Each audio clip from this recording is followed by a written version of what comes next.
안녕하세요, 원샷입니다. 출퇴근길 15만에 끝내는 직장인 주투자 원샷입니다. 오늘 방송은 9월 증시 이벤트 및 전망입니다.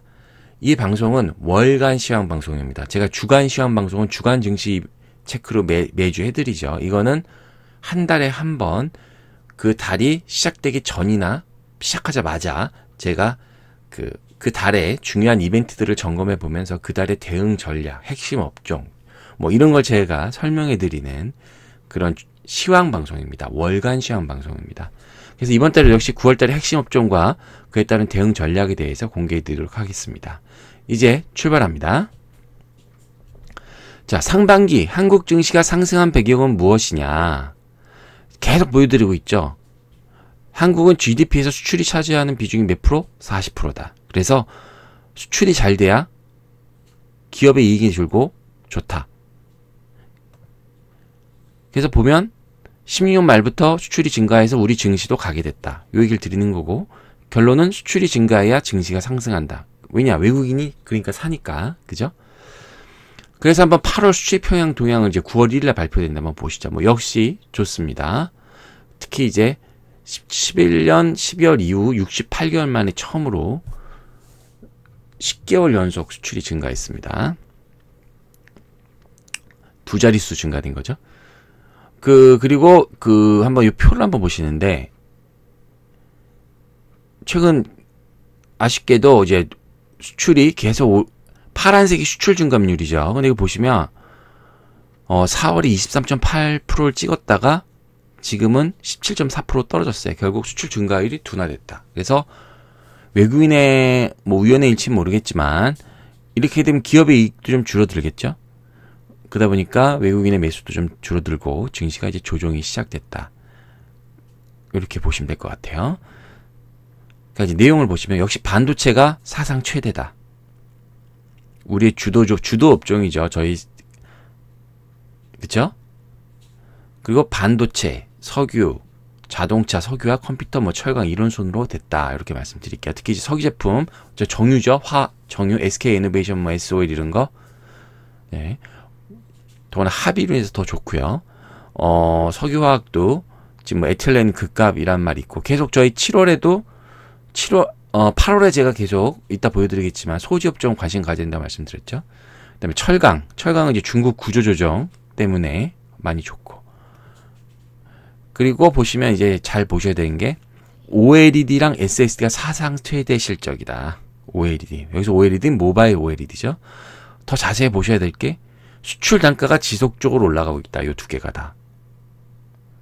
요걸 관심 있게 한번 보셔야 될 것 같습니다. 모바일 OLED 패널 업체랑 SSD 업체. 이익도 계속 늘어날 거 아니에요. 그죠? 뭐 석유 제품도 뭐 요 좋고, 철강 제품도 뭐 좋고. 그죠? 결론은 뭐예요? 상승 펀더멘털은 다소 둔화되었으나 훼손되지 않았다. 계속 우리가 잘 가고 있는데 지금은 어떤 장세가 꺾이는 게 아니라 다만 그 상승의 폭이 둔화됐다. 이렇게 보시는 거고, 그래서 IT가 지금 한 8개월, 9개월 계속 올랐으니까 그거에 대해서 차익 실현이 당연히 나올 수밖에 없었던 거죠. 그래서 지금 조정 중이다. 그러나 또 간다. 대세 상승은 아직 진행 중이다. 라는 말씀을 드리는 거예요. 그러니까 상승은 진행 중이나 상승의 각도는 좀 꺾였다. 뭐 이렇게 보시면 되는 거죠. 그래도 가긴 가는 거죠, 여러분. 그럼 왜 도대체 7월, 8월에 왜 증시가 조정이 됐냐? 이걸 한번 보시죠. 일단 삼성전자와 SK하이닉스의 3분기 이익 증가율이 3분기 대비 둔화됐습니다. 3분기에 또 나올 줄 알았는데 생각보다 3분기가 2분기보다 적었단 말이에요. 이익이 안 나온다는 게 아니라 증가율이 둔화됐다는 거죠.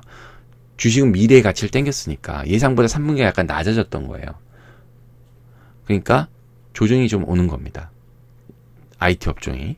그 다음에 아시겠지만 북핵 리스크가 있었고, 그래서 차익 욕구를 자극했고, 특히 이제 환율이 중요하다. 환율이 원화가 강세다. 그래서 가뜩이나 이미 많이 먹었잖아요. 근데 이런 지정학적 리스크가 있고 앞으로도 좀 더 삼성전자, SK 더 갈 줄 알았는데 약간은 좀 생각만큼은 많이 못 가니까 지금쯤 약간 찜찜하게 북핵도 있고 하니까 그러니까 차익을 좀 일부 실현해서 가자. 그래서 갔는데 중요한 건 원달러 환율이 1120원부터 1080원까지 내려갈 때 본격적으로 매도했다는 거죠. 이게 원화가 강세가 되면 외국인은 이익이 극대화, 환차익이 극대화되는 구간입니다. 그러니까 환율이 떨어져도 외국은 팔 수 있고 올라가도 팔 수가 있어요. 왜냐면 올라가면 또 환손실이 나니까. 그러니까 우리한테 가장 좋은 건 환율이 1120원에서 1150원 사이에 가도 그냥 횡보하는 게 가장 좋습니다. 저희한테는. 외국인이 우리나라 주식 이렇게 샀던 것도 원래 월 초에 1250원부터 시작했어요, 여러분. 그러니까 계속 떨어지면서 기업의 실적도 좋고, 그러니까 1+1으로 먹은 거죠. 1은 뭐예요? 기업의 실적이 좋아지니까 주가가 싸니까 먹은 거. 1은 뭐예요? 환차익으로 먹은 거죠. 1+1으로 우리나라 주식을 샀던 겁니다. 근데 지금 그게 어느 정도 바닥까지 다 왔단 말이에요, 이제. 환율이 그래도 900원 밑으로 떨어지면 더 팔 거라고요. 그럼 결론은 그게 무슨 얘기예요, 여러분?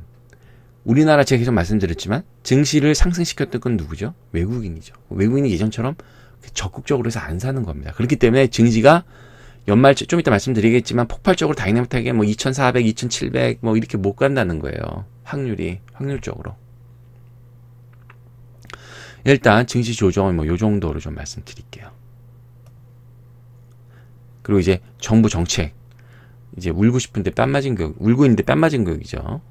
뭐 부동산에서 뭐 한다 그러죠. 뭐 세제, 대주주, 양도차익 과세한다 그러죠. 그러니까 아주 어쩔 수 없이 이렇게 됐던 겁니다.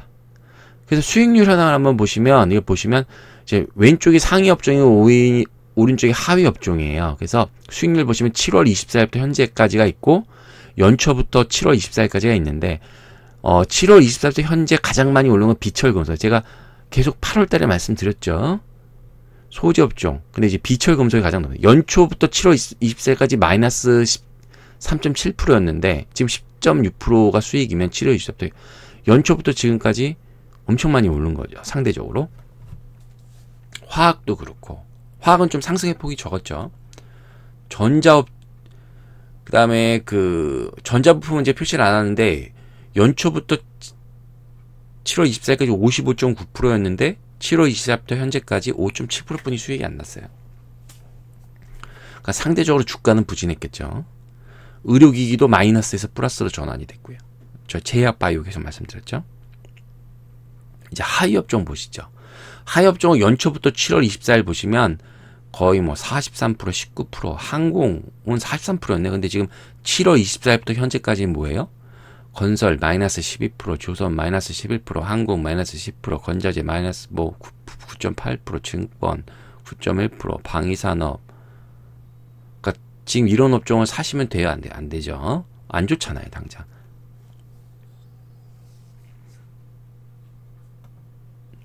그래서 8월 코스피를 제가 이제 8월 증시 이벤트 및 전망에서 2350에서 2450포인트로 해드려서 이제 소재, 화학, 철강을 관심 가져야 된다. 그래서 역시 이제 지수는 그랬지만 제가 말씀드린 업종이 굉장히 잘 갔습니다. 그래서 제가 저 빨간색 동그라미 원 표시하면서 이제 조정이 시작됐다라고 말씀을 드렸죠.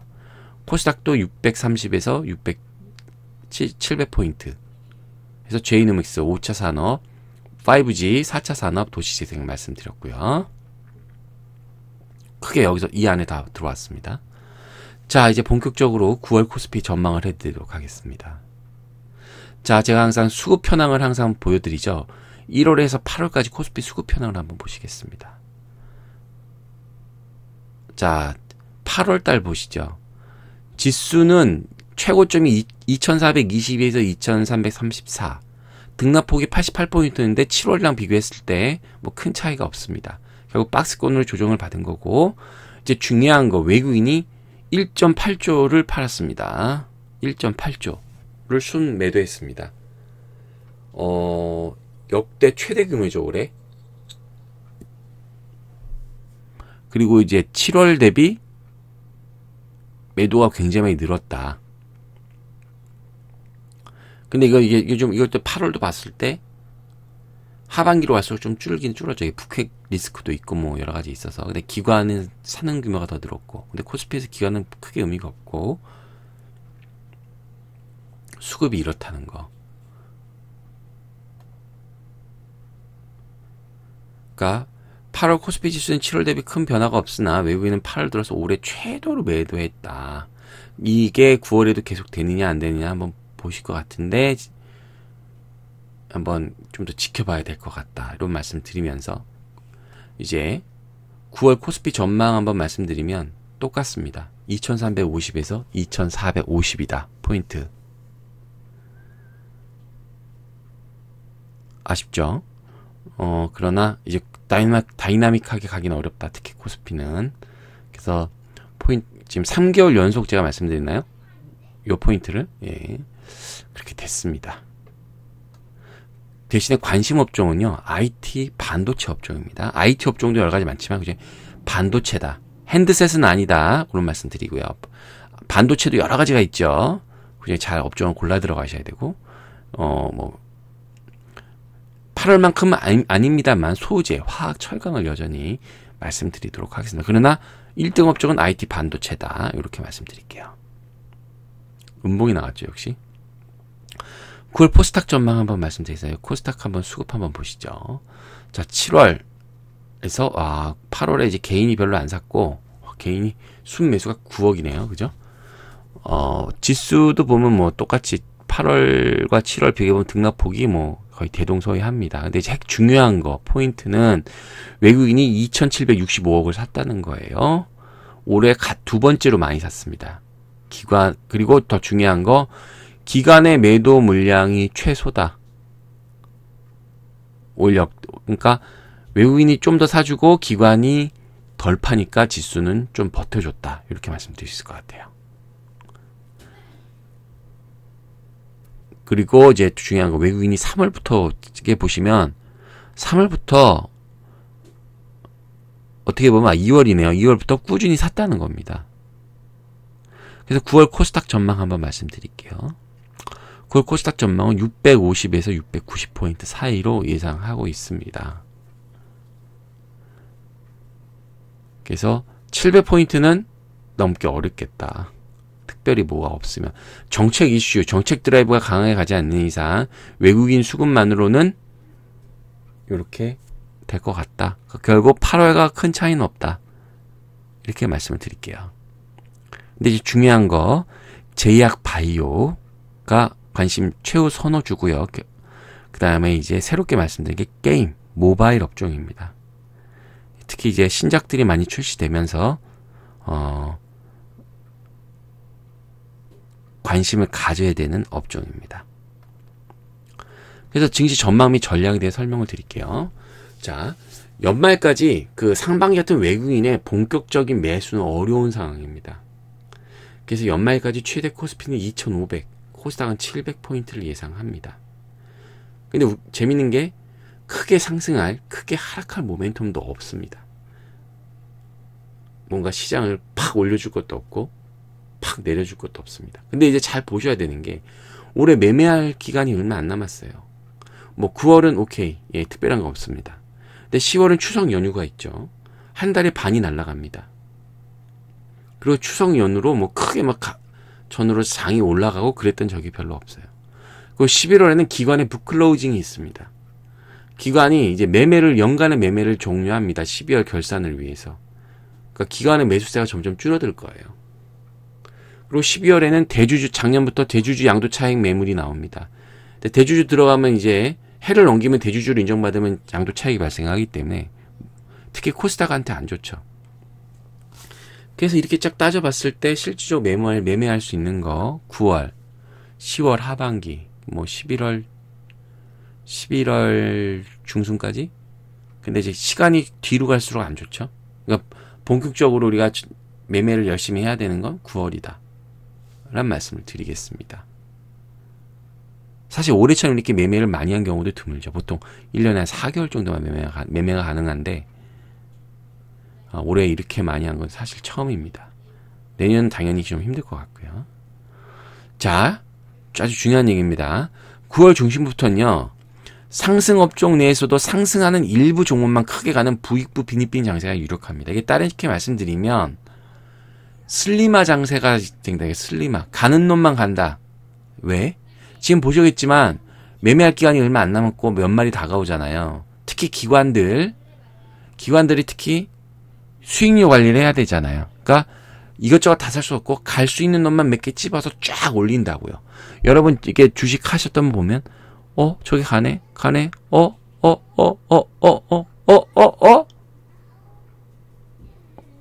그래서 못 산 종목들이 있죠. 뭐 예전에 산성 LNS가 막 그렇게 갔었죠. 막 20만 원인데 갑자기 50만 원씩 갈 때 눈 뜨고 봤잖아요. 화장품 업종 그런 거.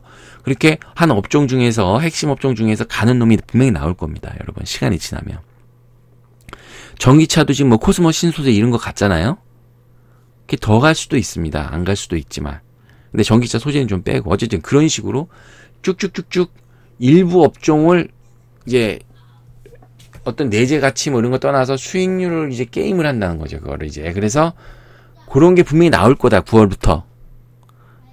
그래서 제가 말씀드린 게 그런 거죠. 예? 그러니까 종목을 잘 보셔야 된다. 게임 업종에 간다고 내가 게임 종목을 산다고 가는 게 아니라 게임 업종 안에서도 핵심 종목을 사야 된다. 그렇게 말씀드릴게요. 그리고 외국인은 코스닥 저평가 종목을 선별해 매수하는데 이제 아주 중요한 얘기입니다. 외국인은 시총 최소 3천억 이상의 시총이 최소한 3천억 이상이 돼야 돼요. 그래서 글로벌 플레이어를 매수합니다. 그러니까 전 세계에서 대상으로 영업하는 수출하는 그런 업체를 매수한단 말이죠. 대표적으로 외국인이 가장 사랑했던 게 뭐죠, 저랑? 이런 거? 3천억 이상의 글로벌 플레이어? 휴젤 있죠. 제약 바이오에서도 그런 업종을 사셔야죠. 외국인이 사는 걸 여러분이 사시려면. 그런 업종들이 있죠, 여러분. 그런 가능성이 있는 거. 메디톡스도 뭐 그렇고. 이거 굉장히 중요한 얘기입니다, 여러분. 그 다음에 기관은 11월 마감하는 본격적인 모멘텀, 어떤 정책이나 이런 모멘텀을 쫙 끌어올릴 거란 말이야. 상승률, 종목 슬림화 장세로. 그리고 기관은 시총 최소 1천억 이상의 종목을 삽니다. 거기서 재료가 있는 걸로. 외국인은 좀 길게 사지만 기관, 투신이나 금융투자 뭐 이런 데는 한 달 동안 막 수익률 30% 40% 내고 갈 수 있단 말이에요. 그러니까 매일마다 상승 종목을 잘 찍으셔서 핵심 업종 중에 가셔야 됩니다. 벌써 움직이는 종목도 있어요. 그러니까 이런 걸 보셔야 된다. 그래서 결론적으로 말씀드리면 9월 핵심 업종 제가 앞에서 말씀드렸죠. 코스피, 코스닥 4개 업종 말씀드렸죠. 거기서 핵심 그냥 잘 모르시겠다. 그럼 가장 비싼 걸 사세요. 소수 핵심 종목에 집중해서 단기 매매를 해야 된다. 이제 사갖고 쫙 끌고 가는 거 아니에요. 일단 9월에 매매하는 종목은 10월 추석 되기 전에 9월 말에 정리한다는 마음가짐으로 들어가셔야 된다고요. 그렇게 대응하셔야 됩니다. 제가 세부적인 뭐 추천 종목이나 이런 건 따로 방송으로 콘텐츠를 만들어서 제가 공개해 드리도록 하겠습니다. 자, 그럼 이제 9월 주요 증시 이벤트를 한번 보도록 하겠습니다. 자, 캘린더 한번 보시죠. 주요 증시 이벤트는 9월 FOMC의 자산 축소가 있고요. 북한 건국일, 미국 부채 한도 조정 크게 이렇게 보게 있겠습니다. 9월에는 이벤트가 그렇게 많지는 않은데요. 이벤트가 다 굵직굵직합니다. 한국 8월 수출입 동향 발표됐는데 제가 앞서 설명드렸으니까 이건 넘어가겠습니다. 자, 미국 베이지북 공개가 있고요. 6일에 9일에 북한 건국 기념. 이제 북핵 리스크 때문에 이런 것까지 이제 넣어야 될 것 같습니다. 19일에 미국 9월 FOMC가 있고요. 20일에 한국 금통위가 있습니다. 그 다음에 30일에 미국 부채 한도 마감이 있습니다. 자, 9월 6일에 미국 베이지북 발표가 있는데요. 베이지북은 연준의 경기평가 보고서입니다. 그 내용을 보면 아마 그 경기회복세가 예상보다 세지 않고 또 물가도 낮다라는 이제 멘트가 나올 걸로 예상이 돼서요. 아마 추후 금리 인상 여부에 대한 어떤 힌트가 되지 않을까 그런 얘기 드립니다. 자, 그 다음에 북한의 건국기념일입니다. 참 이제 이런 것까지 하게 됐네요. 제가 이거 사실 원고를 쓸 때 6차 핵실험이 가능할 수도 있다 이렇게 원고를 썼는데 원고를 쓰는 오늘 일요일날 이미 핵실험을 강행했습니다. 오후 3시에. 그래서 긴장이 강화되고 외국인 수급에 부정적이다. 참 별게 다 영향을 미치죠. 자, 미국 9월 FOMC 9월 19일 날 있는데 이제 중요한 거 그 정부는 장기 부정리 불황 가계부채의 원인으로 파악합니다. 이때 그거를 이제 자산 축소를 하게 되죠. 그다음에 금융안정상황 점검회의가 있습니다. 그래서 이번 달엔 금리 인상 결정은 없고요.